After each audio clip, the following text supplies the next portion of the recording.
My vodka right here. And hello, everyone, and welcome to the Copyright 2.0 show, episode number 348. I'm Jonathan Bailey from the site Plagiarism Today, which can be found at plagiarismtoday.com, and my bottom third went away, but I'll have it back in a second. But joining me is a man who didn't forget his bottom third, and that is Evan Sherez, attorney, joining us once again. Usual caveats apply.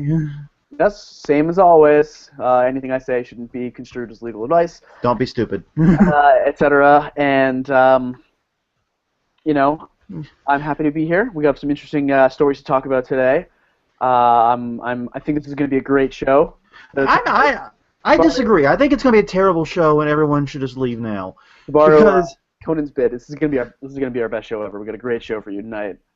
I don't think we do, and I think the reason we don't have a good show is because people tune into this podcast for like the copyright blood and guts and violence and the people getting mad at each other and resolving stuff in court. They didn't come here to see a bunch of people resolving stuff peacefully and working together to do things.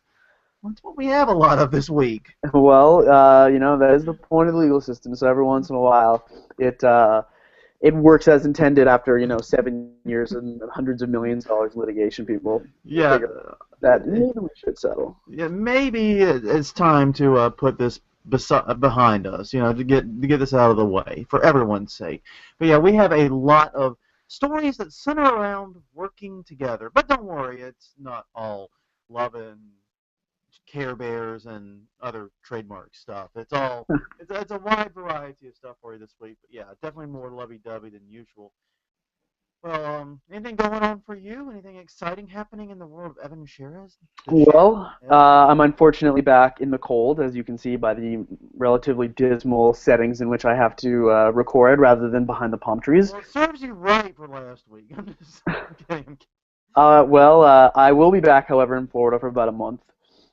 I've got a number of exciting things. Nothing I'm really ready to announce quite yet, but in the next few weeks in the show, I may have some very exciting things to announce, including a possible very serious venture into the music business, Nice. as well as I've been exploring the formation of my own firm, along with some very close family who have many years of experience. So stay tuned Well, for that. But that's exciting. it Um, is. how are you handling the cold, by the way? How are you dealing with it? It was actually I woke up to below freezing temps in New Orleans, so I'm You know what? reasonably sure it's colder there.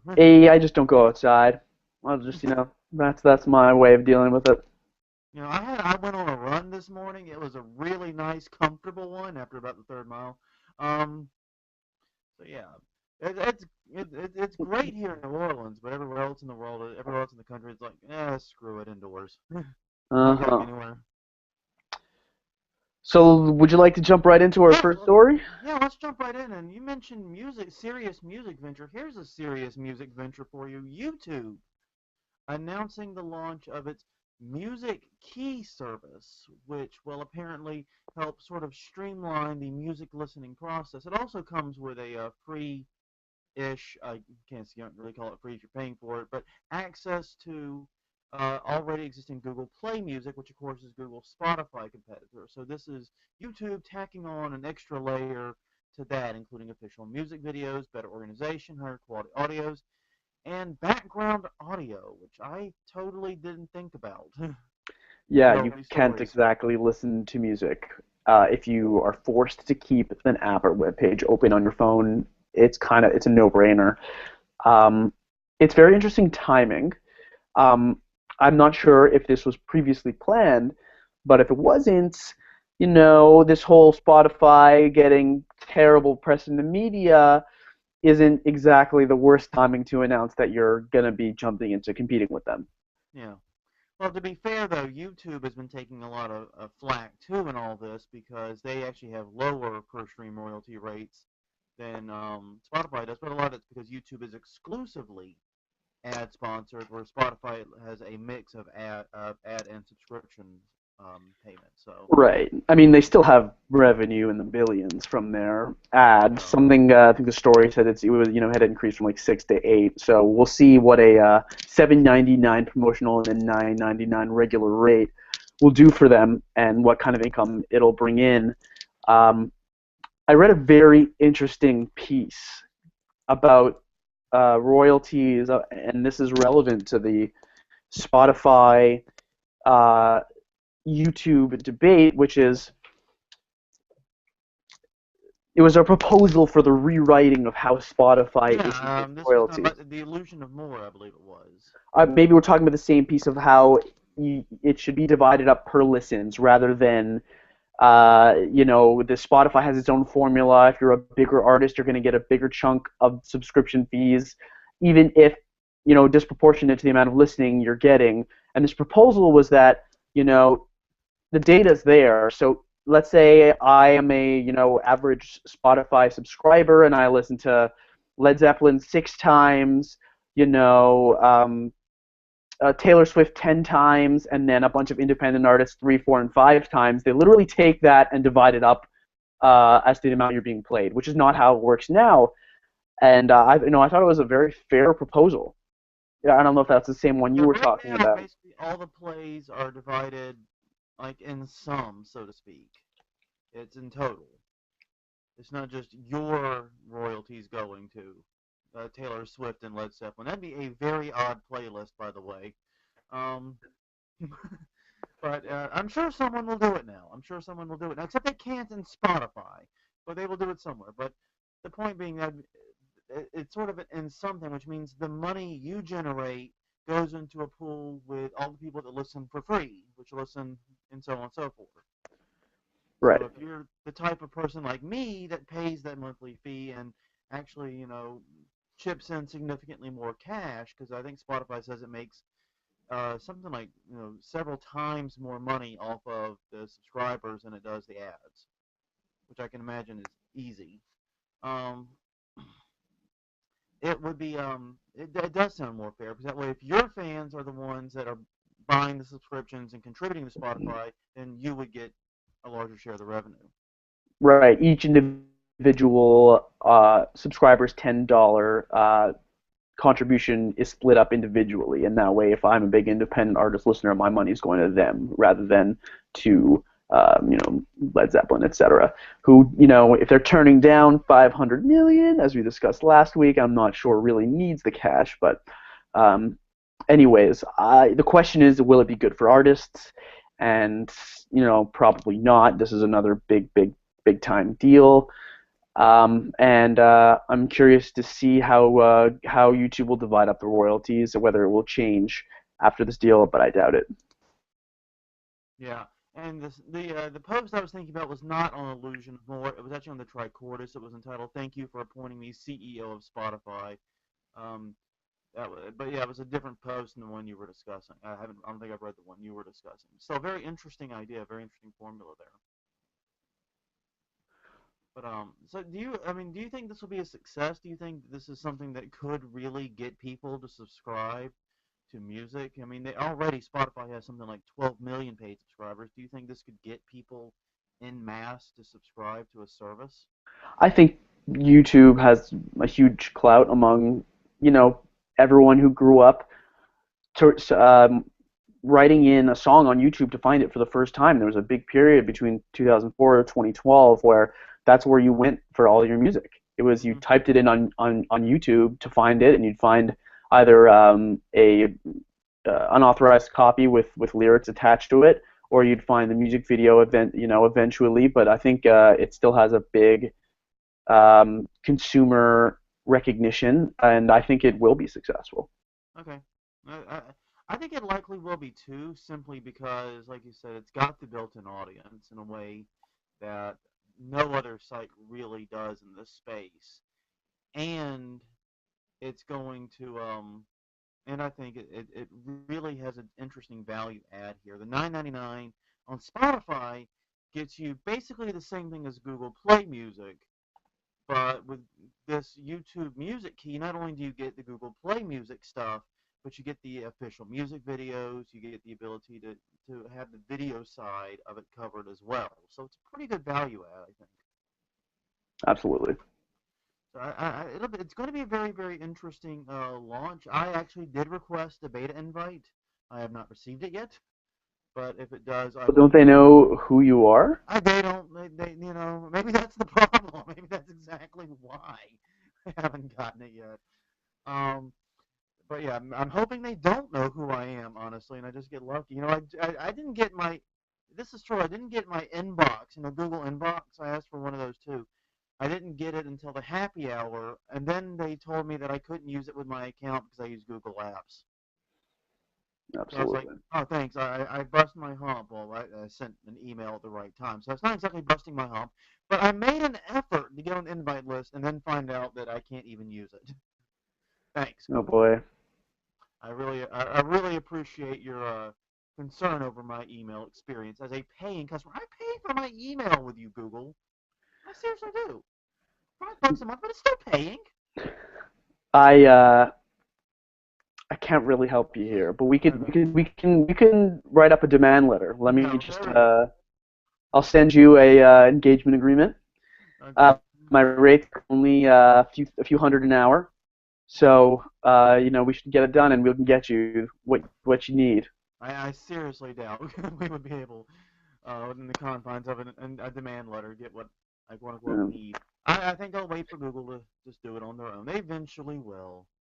But I don't know. Google might keel over at the power of Jonathan Bailey and plagiarism today. They don't want to go up against us. I don't think. yeah, I wouldn't foreclose on the opportunity. no, maybe you're right. Maybe you're right. Maybe we should consider this.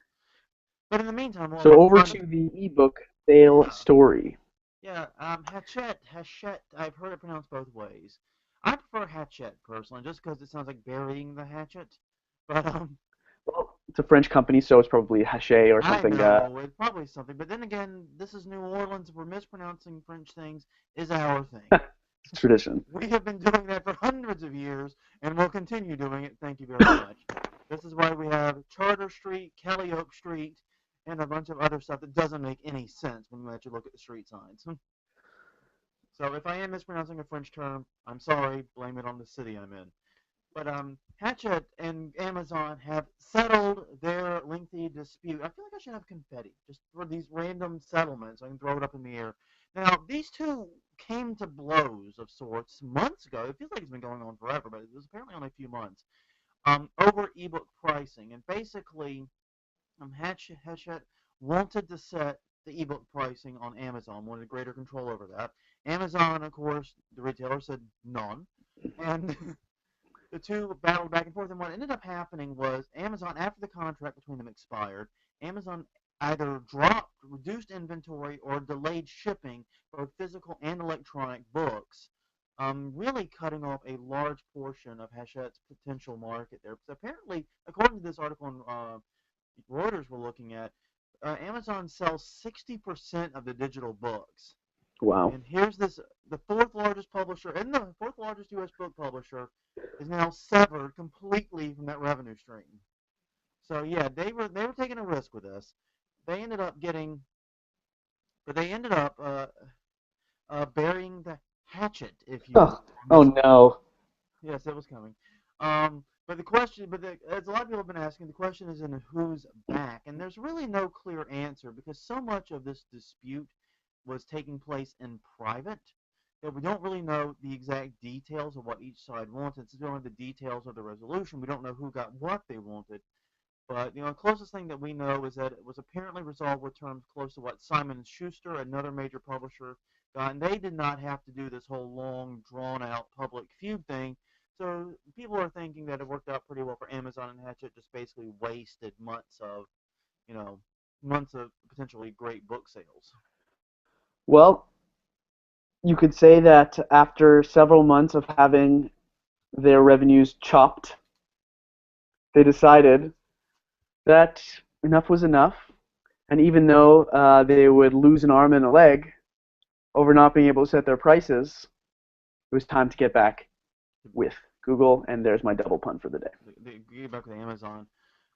But what's interesting about it is these types of spats are getting really, really common, and it seems like I'm always getting asked about them by friends.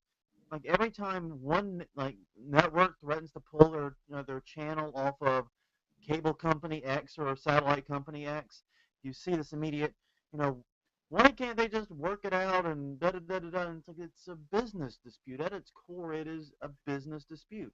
Snapchat Right. and Amazon both have interests, and they definitely both benefit when they work together. But just because that's the case doesn't mean they don't have interests that are at odds with one another.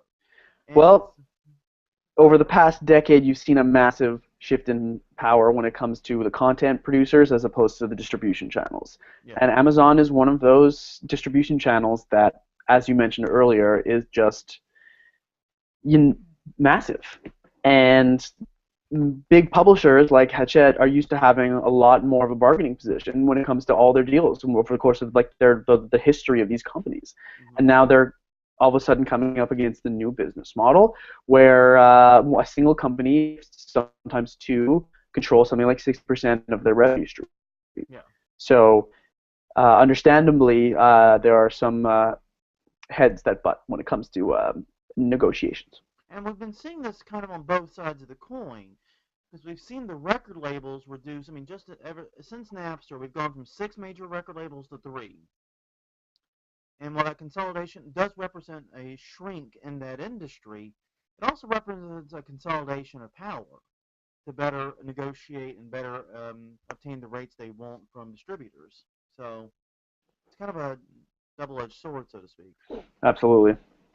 Um, but no, I'm glad personally to see this put to rest. Remember, like even Stephen Colbert was getting involved in this on his show, and it seemed like it was really getting a lot more attention than your average publisher distributor dispute, and for obvious reasons. The fourth largest publisher with a lot of very famous authors, including apparently the Harry Potter books, and of course the probably best known largest distributor of books, both electronic and print, going head to head over it, and a lot of people were upset that they couldn't get their Hachette books for like sometimes Amazon was holding up for like 21 days. And Wow. you stand between a book lover and their book for 3 weeks, they are gonna get mad. That is all there is to it. I mean, you ain't messed with anyone until you mess with a book lover. That's all there really is to it. Well, I think this brings us to the another settlement, which, yeah, to your dismay, occurred between Oracle and SAP, who settled a lawsuit for $357 million, which may seem like a lot until you look at the original damage award, which was something like 1.4 billion. yeah. So the basics of this case was that SAP is a competitor of Oracle, who is a giant software provider. Now, SAP competitor had actually been illegally downloading Oracle's files. I assume maybe to reverse engineer some of their software, but I didn't see any of that. This was an admission by SAP that some of their employees were doing so, and a trial happened, and a jury came down with this massive award.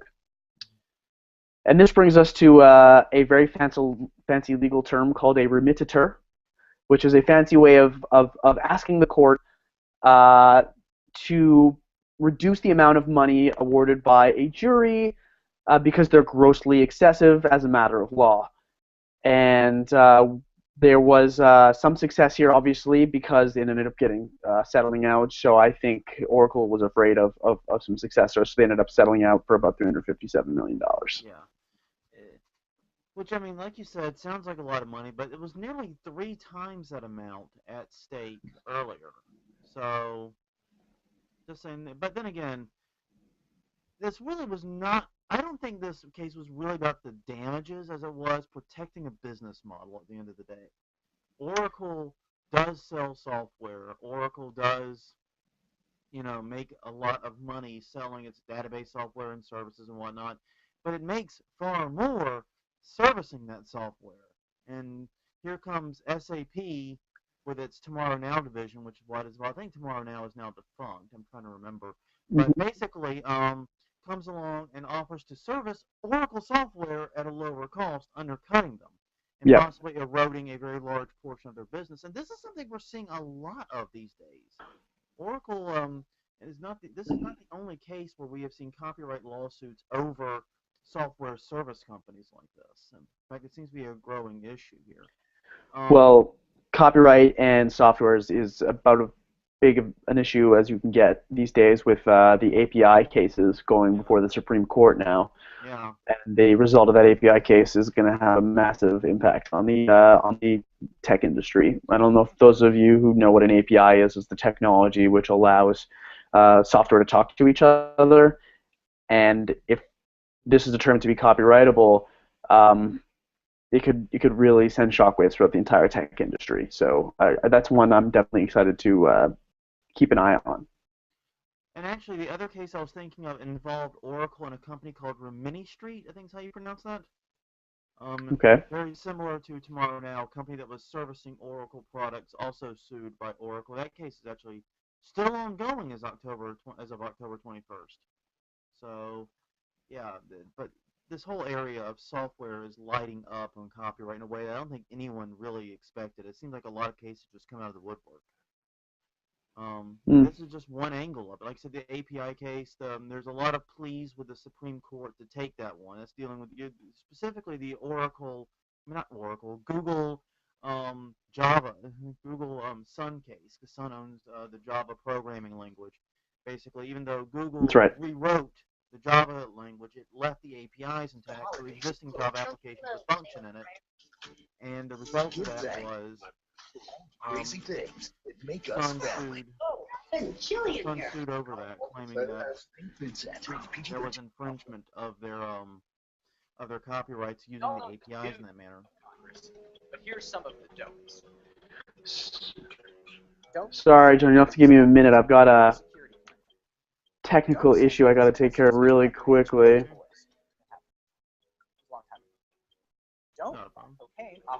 Oh, there we go. Thank God for Chrome's little microphone at the top that tells you which one of the tabs you open has all of a sudden decided to give you an ad. Yeah, and that is probably my favorite feature of Chrome. So excuse me, where were we? Yeah, we were talking. I was just briefly explaining the Google Sun case you were discussing over the Java programming language. Right. Yeah, but the whole area of software, definitely, this whole software support, making software that's compatible, it's the hot copyright topic in many ways right now.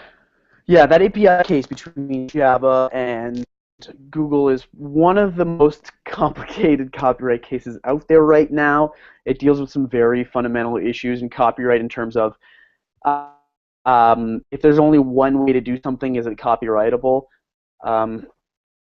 Generally, it's not. An idea is not copyrightable. Only the expression of that idea is copyrightable, which is your basic copyright rules. And if the API is if there's only one way to make a computer talk to another computer, if you've reproduced that, is it a copyright violation? And that's only a very small part of that case. But that's boring. What's not boring is Smokey Robinson. No, and Robinson's never boring. No, and this case revolves around the issue that actually cemented my desire to become a copyright lawyer. I thought the reversionary right issue, which is just coming to maturity right now, is super fascinating. For those who don't know, the Copyright Act has a few ways in which a copyright owner can basically renegotiate a copyright transfer or simply take their copyright back 35 years after the deal. And the earliest deals that applied under this deal were post-1978, and if you do the math, that's 2013.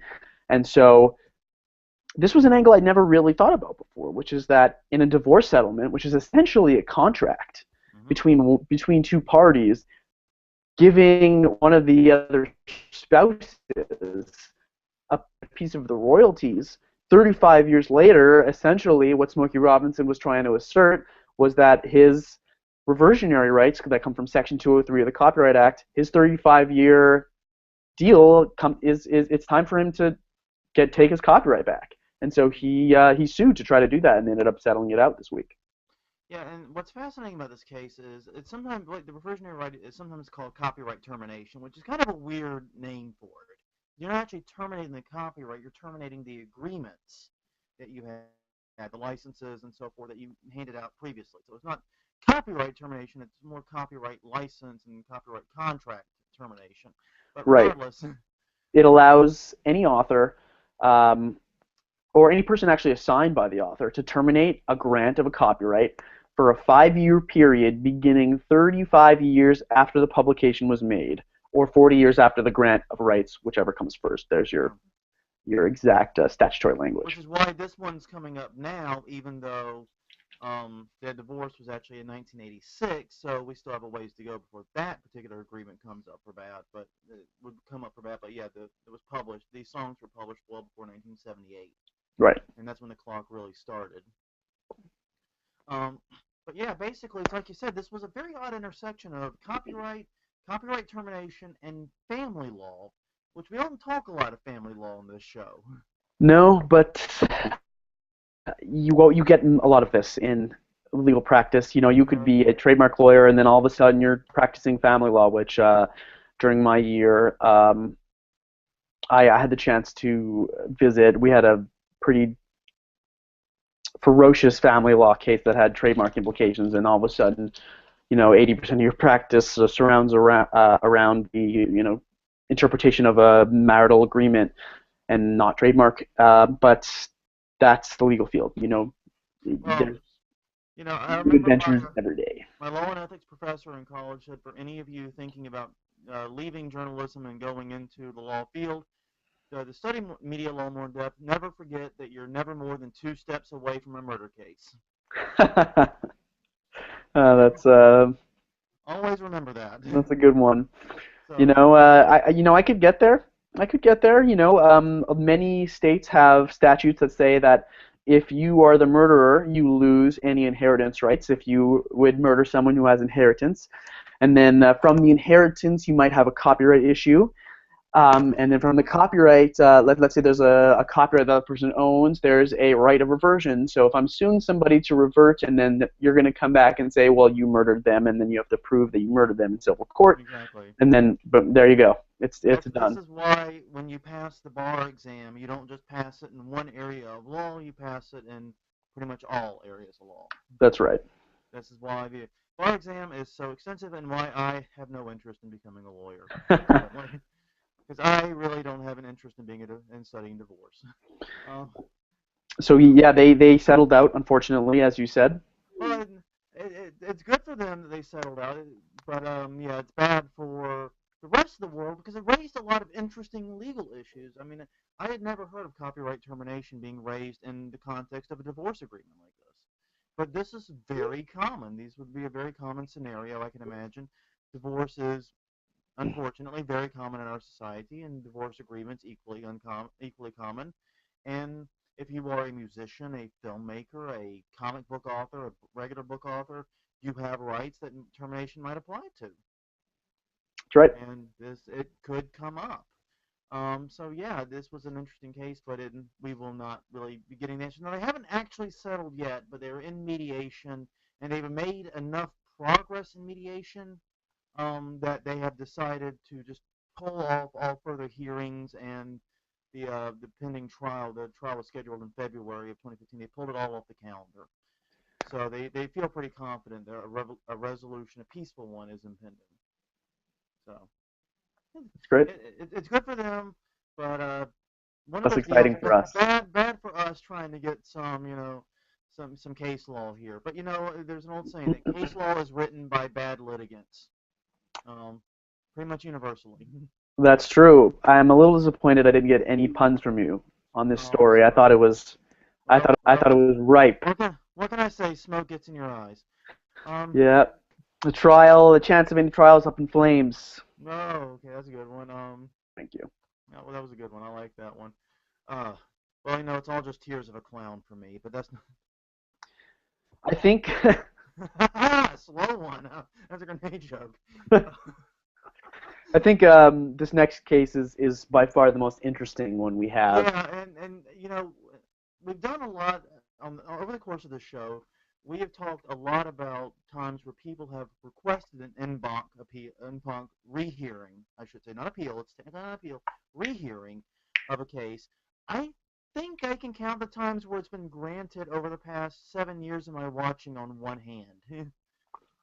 Right, an en banc rehearing is when the entire appellate court will sit That is to 9 rehear. judges instead of the panel of 3 that usually does. That's right, and it has to have some sort of pressing public policy or injustice in order to get this to happen. It's not a common case. No. I mean, you try getting 9 judges to do something. Just Not 9 judges. 9 appellate court judges. These are very high and mighty. Well, at least their interpretation, or I probably can't get a themselves, traffic would court be. judge to sit down and talk to me. How am I going to get 9 appellate court judges in a room together? Well, hopefully they'll correct this very odd and clearly Yeah. equity-induced decision, let's I was say. about to ask you what you thought, but tell us how you feel. Well, this poor lady thought she was being cast in a B movie, and it ended up being the Innocence of Muslims video that, blew up across the world and caused riots, and, some say caused the attacks, in Benghazi, which turned it into its own debacle, because it was a fairly Islamophobic video, and she wanted no part of it. She was receiving death threats, so she ended up issuing a DMCA takedown request. Now, it is worth noting that according to her, she did not sign any waiver of her rights in this. The producers, in addition to being a terrible human being and tricking people into preparing this film, is also a terrible businessman. So, but go ahead, sorry. That's right.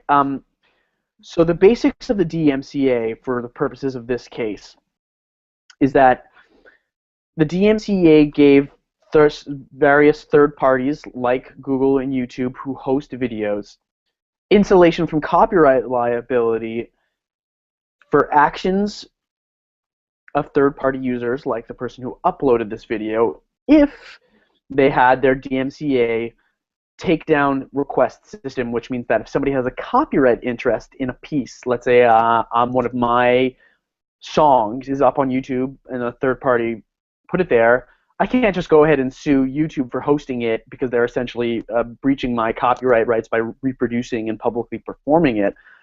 As long as they have a method in which I could be like, hey, you're hosting my copyright stuff, my copyrighted material, you got to take it down, they're insulated.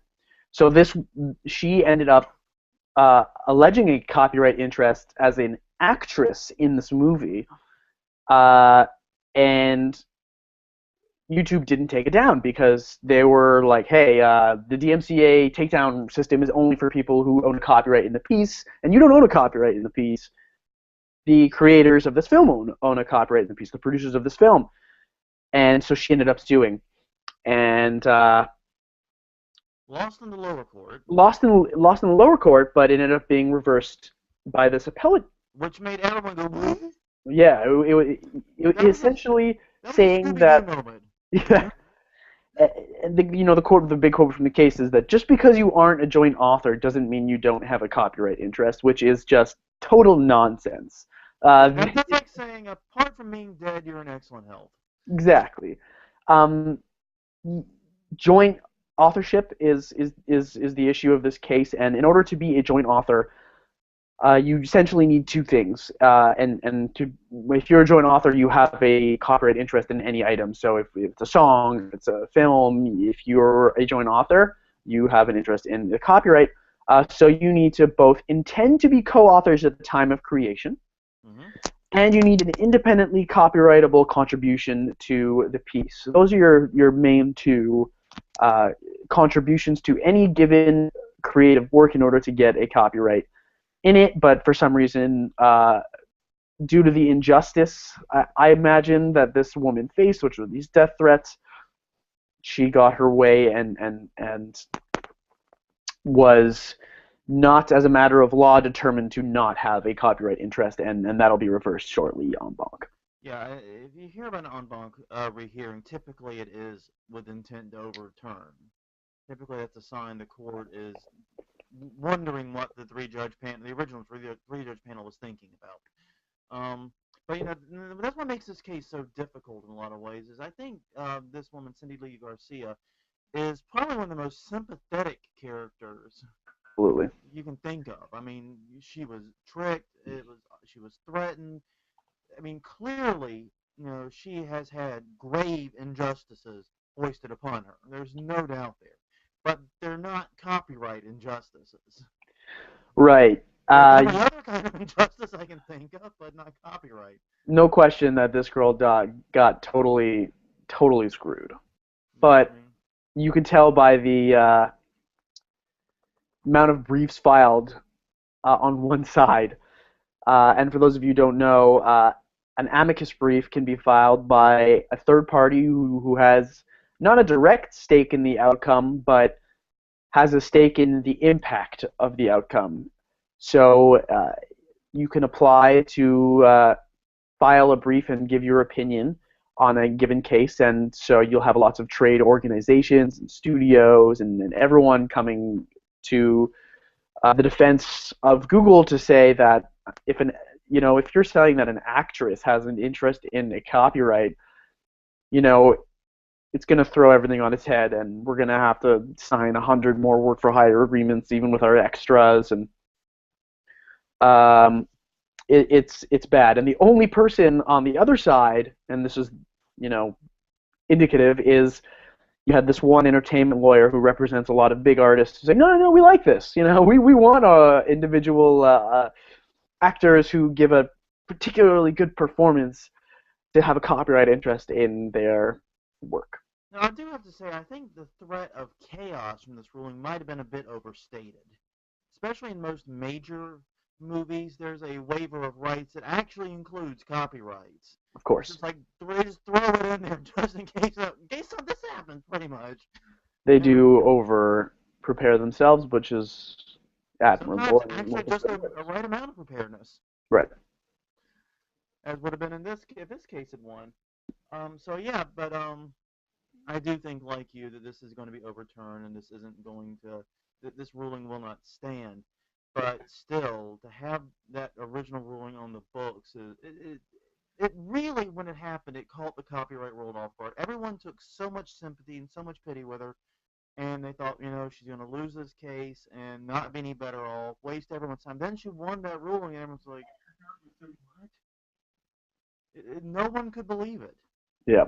The copyright world was like The Walking Dead the day after. Everyone was just stumbling around trying to figure out what was next. I mean, it was crazy. But so yeah, I agree though. It's going to be overturned. Well, I gotta say this: if I have never seen a legal case where your odds of winning are improved by not showing up, and I don't. That's never the case. I don't know a lot about the rap community, but does he not have some financial interest to protect? We're at this when we're talking about the Ghostface Killah case. If you want to give our listeners a rundown. Yeah, it deals with the rapper Ghostface Killah, which coincidentally is one of the few rappers I can name as a non-rap fan. So I know he's got to be a reasonably big name. And a composer, Jack Urbach, I believe is how you say that. Now, Jack Urbach apparently made a decent living writing music for TV shows. That's right. Including, apparently, the Marvel superhero show, which I don't remember. I don't think either one of us were alive for it. No, it's 1960s. But one of the things he wrote was the Iron Man theme, which I'm hoping was the theme for Iron Man in the show. If not, if it was like the Hulk theme, I'll be very disappointed. But, and Ghostface Killah sampled that on at least 2 tracks. Urbach sued, saying that there were not correct rights secured in it. And basically, we love to discuss the legal issues of things like sampling and fair use, but we don't really get the chance because effectively Ghostface Killah never showed up. Never showed up. Mr. Killah. Never paid his lawyers. The lawyers withdrew. Was given time by the judge to find more lawyers, and then he just never did. And so, yeah, sampling is a very, very interesting fair use issue. Whether if I take a little piece of your song and then my song blows up, was it your contribution that made it happen? And It gets back to that heart of the work concept. exactly, from Harper and Row versus Nation Enterprises, which I think we discussed a few weeks ago, which was the time when Gerald Ford's book was taken by Nation Enterprises, and his confessions about Watergate were stolen, and even though only a very small part of his book was stolen by this they that what you took was what everybody wanted, and so even though a very small quantitative part of your work was basically reproduced without your permission, we're going to rule that there was not fair use because it was the most important part. So it comes down to that sampling question ends up relitigating what exactly is the heart of the work over and over again. And I wrote a few cases where everyone wants to say it's the heart of the work. It's almost like an automatic allegation when someone samples you. It's like, oh, it's the heart of my work. Yeah, that 2-second bass, that's heart of the work, totally. Yeah. Now, you couldn't even hear it in the song. It was such a heart of the work, you couldn't even hear it in the original.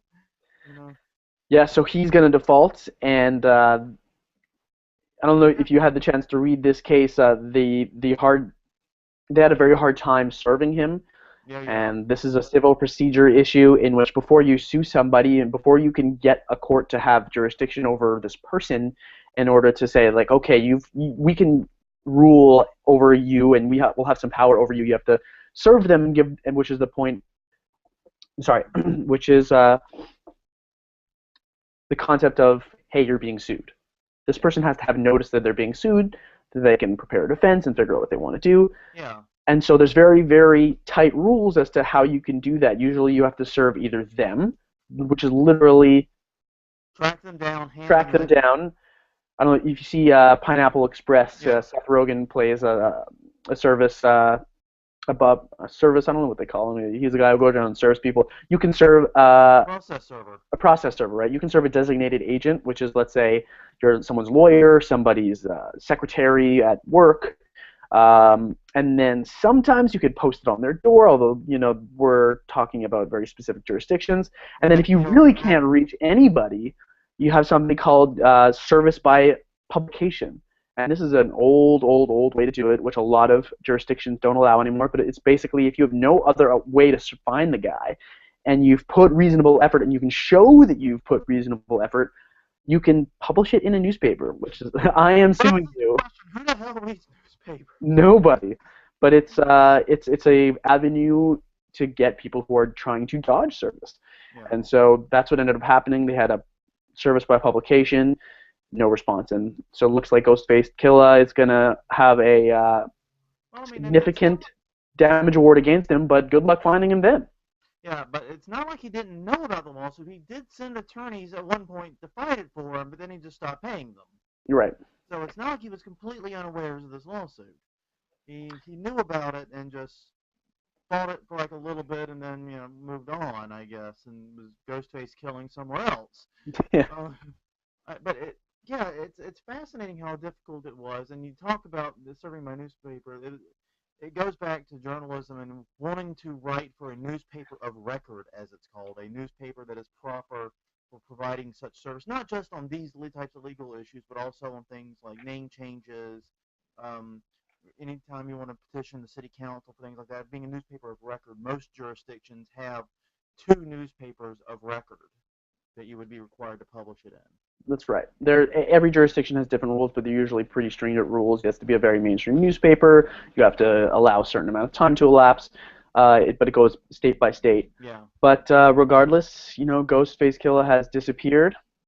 Which is a fitting, actually, for his name. And yeah, I'm disappointed again. I thought we were going to get to puns a little quicker. Yeah, but whatever.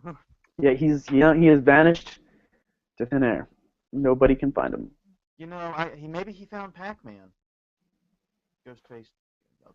That one was a stretch. But the point is, this doesn't look good for him. He's already going to have a default judgment against him, and default judgments in copyright cases in my experience, tend to be the rare times you see damage awards on statutory damages reach the ultra high side. Right. This is a punishment for not showing up and wasting all of our time. So, In fact, the only with time, no argument to the contrary, yes, you can allege like I'm an innocent infringer. It was fair use. His damages are going to be a big time. yeah, I mean, the only time I can recall the full $150,000 award being given in a case was a default. That's right. And I think we'll see it again.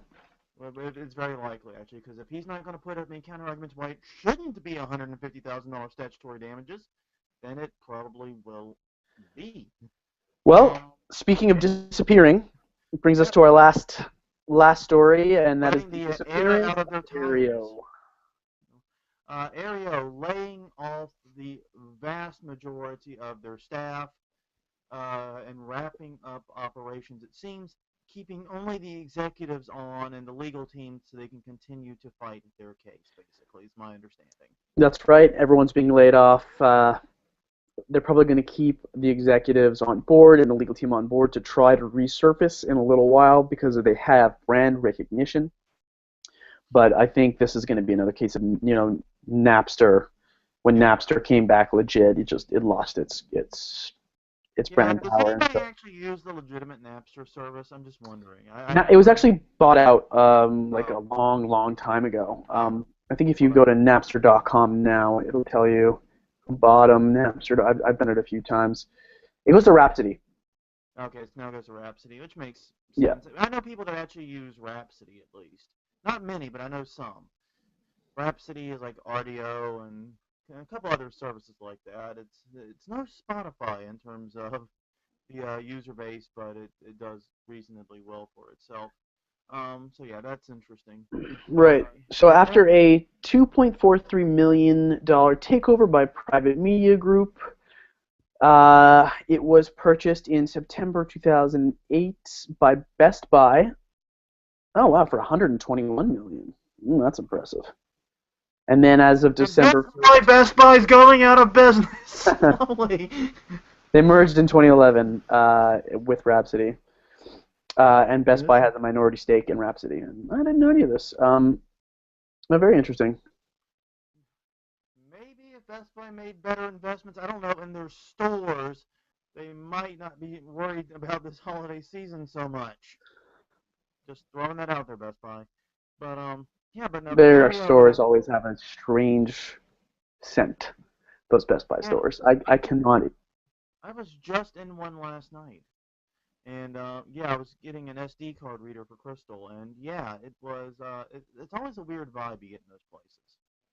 I mean, we bought a refrigerator there, and I think we will probably buy my MacBook there, maybe even buy our cell phones there, but it's it's not my go-to place for most smaller items for certain anymore. That's called Amazon. I ordered my television from Best Buy online, and I love it. 55 inches, 3 TV. It's just my most prized possession. So Best Buy, send me another one, and we will talk a little bit more about you. Yeah, my television free when I bought a living room set. So. From where? From Rooms to Go.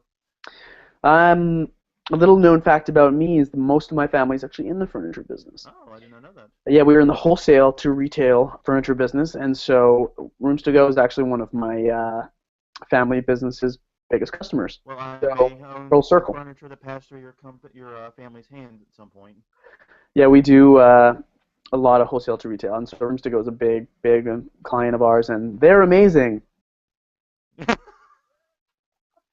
Rooms to Go, put the ad here. Yeah, brought to you by. But yeah, I mean, but the deal with Aereo is no one's shocked by this. I'm shocked they kept them on as long as they did, because they shut down in what was it, June? I think it was. After the Supreme Court ruling, they've had no revenue coming in since then, and they kept their full staff on into November. You gotta at least respect that they kept paying their staff for such a long time, Although I'm sure the lower level people are good people, and I give some culpability to the management team for building a product that's essentially a giant ripoff of copyright law. But when it goes lower down, these are people who they need a job. So power to them for sticking with them for I such a mean, long time. And if the I think guy's we're gonna. soldering- Yeah, if the guy's soldering antennas onto a board, that's your job. That's not necessarily your decision how they're used. Right. But yeah, I do wish those that are laid off well. I hope they find other work and quickly, and has minimal impact on their lives. Amen. But yeah, this is not really a surprise. I'm surprised it didn't happen sooner.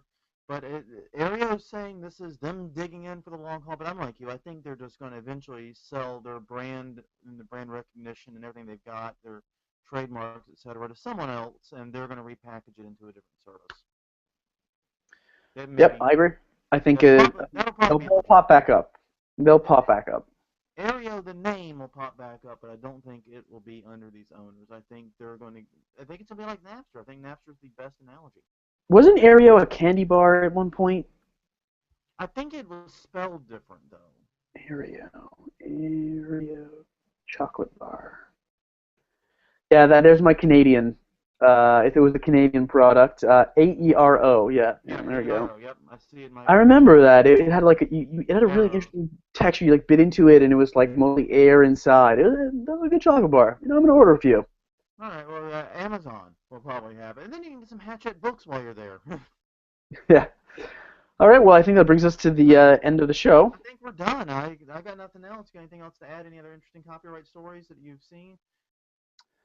No, but I think you should stay tuned for the next few weeks. I'm gonna have some big announcements coming up. So. Well, there is one story I did not include formally in the show notes, but I found interesting. Did you hear about the Copyright and Marriage Equality Act? No. Basically, this is an act to close what's considered a loophole where U.S. Copyright Office does not formally recognize the inheritance of copyrights to same-sex partners. So if you marry legally in a state and then move to another state that doesn't recognize same-sex marriage, it was dubious as to whether or not the copyright would be transferred with it. So now they're trying to deal with that on the federal level. It's been put into. I fully support that. Yeah, I think it's a great idea. It's done by Senator Leahy. Did the Senate version, which was just put in, but there was actually one put into the House of Representatives by 2 Democrats and a Republican. So bipartisan support for this idea too. Yeah, I think marriage equality is going to get major traction. I think the Republican Party is finally learning that it's not a winning issue for them. So yeah, well, hopefully that'll come out. Present in over half the states, and only legal case to go against marriage equality was, well, in my state of Louisiana, because it had to be. Yeah, well, this issue will be put to bed shortly. I'm pretty confident about that. I feel confident the Supreme Court's going to take it up soon. We now have a circuit split, and it's going to be put to bed one way or the other. All right. Well, that's all. It was a pleasure. It was a pleasure. My name is Jonathan Bailey. I am from the website Plagiarism Today, and I am username Plagiarism Today on all the fine services, including the Twitter, the Facebook, and all that stuff. My name is Evan Sherris. You can find me on Twitter at Evan Sherris, which you can see right below my hand and my beautiful headshot. And I look forward to talking next week. All right. Well, thank you very much for joining us, and we will see you guys next week.